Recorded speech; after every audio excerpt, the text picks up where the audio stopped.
જિલ્લાભરમાં 77માં પ્રજાસત્તાક પર્વની ઉજવણી કરવામાં આવી। કાલોલ શહેર અને તાલુકાના વિવિધ ગામોમાં પ્રજાસત્તાક દિવસની ઉજવણી કરાઈ, જ્યારે ભાદરોલી ગામમાં તાલુકા કક્ષાનો ધ્વજવંદન કાર્યક્રમ યોજાયો, જેમાં પ્રાંત અધિકારી એન.વી. મોદીના હસ્તે ધ્વજવંદન કરવામાં આવ્યું।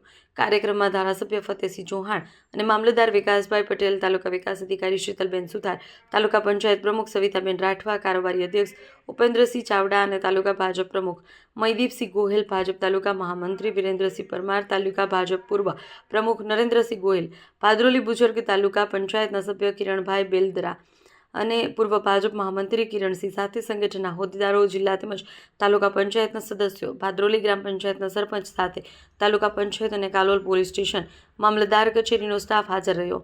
ધ્વજવંદન કાર્યક્રમ બાદ દેશભક્તિના ગીતો, સાંસ્કૃતિક કાર્યક્રમોનું ભવ્ય આયોજન કરવામાં આવ્યું, જ્યાં BLO દ્વારા વિશિષ્ટ કામ કરનારનું સન્માન કરવામાં આવ્યું।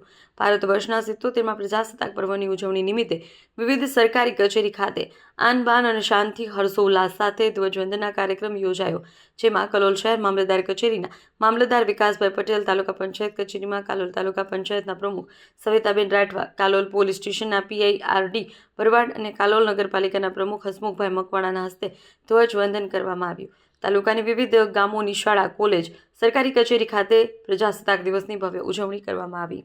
વાત્સલ્યમ સમાચાર, સાજિદ વાઘેલા, પંચમહાલ।